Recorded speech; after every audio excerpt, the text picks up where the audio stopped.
Thank you, Mr. Chairman. Mr. Morant,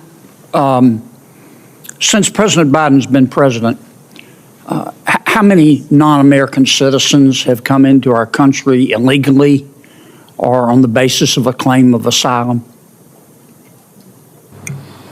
Thank you, Senator. HSI, as an investigative agency, is... Do you know the number?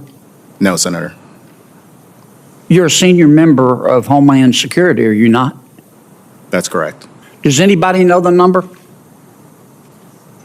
It would, sir, but there are activities underway. Let me ask you this, because I'm going to run out of time. President Biden and all of you believe in open borders, don't you? Don't you? Any disrespect, I appreciate you being here. And I know you all love our country as we all do. But I believe in straight answers. I like straight answers and breakfast food. And there are only two possibilities here. Either President Biden and his team believe in open borders, or the people that the president has put in charge of the immigration policy of this country are not qualified to manage a food truck. Ladies and gentlemen, welcome back to Liberty Watchtower, where truth takes center stage. Here, we keep you informed, engaged, and thinking critically in a world that often demands it. If you're new to the channel, make sure to like this video, subscribe, and tap the notification bell so you never miss a dose of real, unfiltered truth. Let's dive in. For generations, the United States has stood as a beacon of hope for those seeking freedom, safety, and opportunity. But with that noble calling comes the responsibility to ensure that our immigration system is fair, lawful, and secure. That responsibility falls squarely on the shoulders of our elected leaders, our federal agencies, and those appointed to serve the American people. Since President Joe Biden took office in January 2021, our country has seen an unprecedented surge in illegal immigration. By some estimates, over 8 million non-American citizens have crossed our borders either unlawfully or under the pretext of asylum claims. Thank you, Mr. Chairman. Mr. Morant, since President Biden's been president, how many non-American citizens have come into our country illegally or on the basis of a claim of asylum? Thank you, Senator. HSI, as an investigative agency, is... Do you know the number? No, Senator. You're a senior member of Homeland Security, are you not? That's correct. Does anybody know the number? None of you know the number. Try 8 million. Now, of that 8 million, how many were children, Mr. Morant? I don't have that number, Senator. You don't know. Does anybody know? None of you know. Isn't that special? Let's assume half. Okay, 8 million is 4 Nebraskas, right? 4 new states. Let's assume, I don't think it's as high, half of them are children. How many of those 8 million people are still here? Do any of you know?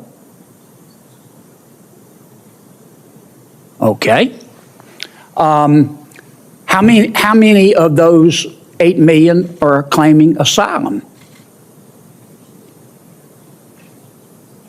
You don't know? How many of them claim asylum and don't show up for their hearing? Nobody knows? How many of them claim asylum, don't show up for the hearing, and President Biden has deported them? You don't know? How many of them have claimed asylum, shown up for their asylum hearing, and been denied asylum and been deported? You don't know. How many of them were from Mexico? You don't know. How about 30%? That means 70% were not, right? Surely you know the answer to that. 30% minus 100% is 70%. Am I right? Okay, 30% came from Mexico. Why don't you implement a safe third country policy that says under asylum, under our asylum rules, you have to seek asylum in the first safe country. So if you come, say, from Venezuela or Nicaragua or another Central American country, you have to seek asylum in the first safe country. Why don't you do that? And then that would eliminate 70% of the 8 million. That's 5.6 million. Why don't you do that, Mr. Morant?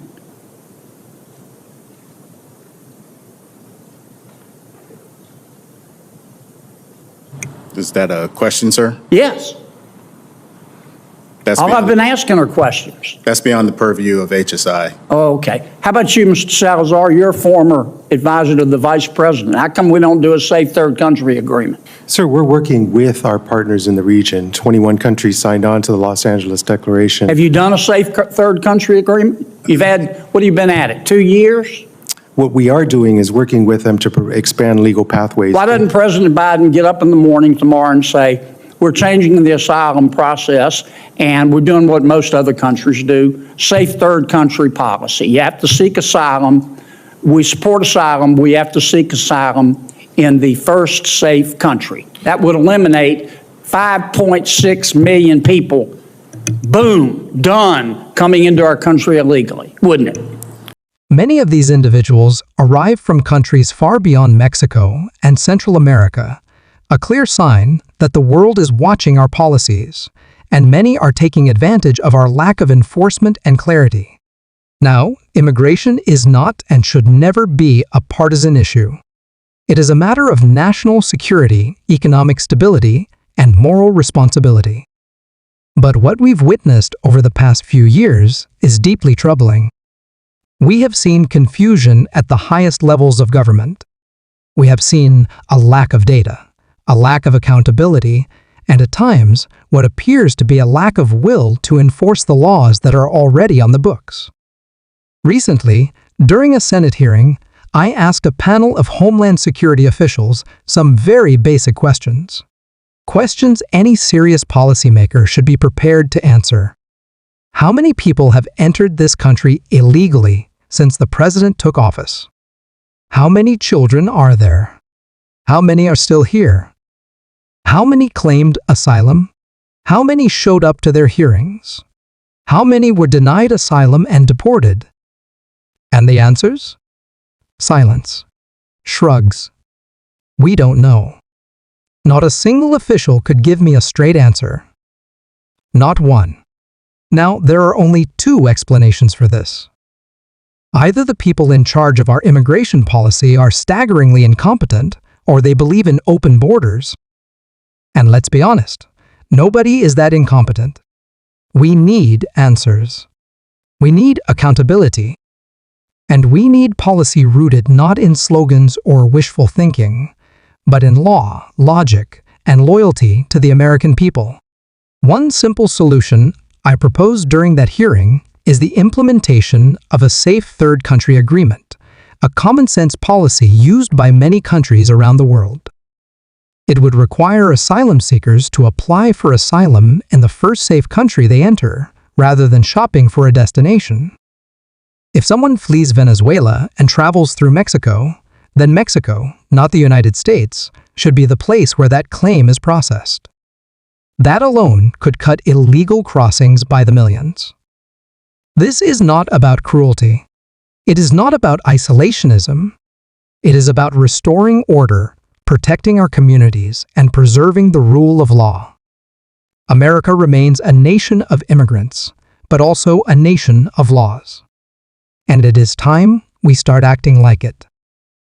Sir, I just want to point out Washington. Wouldn't it? It would, sir, but there are activities underway. Let me ask you this, because I'm going to run out of time. President Biden and all of you believe in open borders, don't you? Don't you? I mean, I ask really basic questions. I don't mean any disrespect. I appreciate you being here. And I know you all love our country as we all do. But I believe in straight answers. I like straight answers and breakfast food. And there are only two possibilities here. Either President Biden and his team believe in open borders, or the people that the president has put in charge of the immigration policy of this country are not qualified to manage a food truck. And nobody's that incompetent. You folks believe in open borders, don't you? Sir, I think we believe in secure borders. You believe in then you don't even know how, well, I'm going to take 30 more seconds. You don't even know how many people have come in illegally since President Biden has been president? You're a former senior advisor to the Vice President of the United States, Mr. Salazar. And you can't even give me a number? No, sir. That's like going to an oncologist and asking him, what's cancer? And he says, I don't know. Give me a break. Senator Welch? Thank you. I thank the witnesses. Just speaking to my friend, Senator Kennedy, this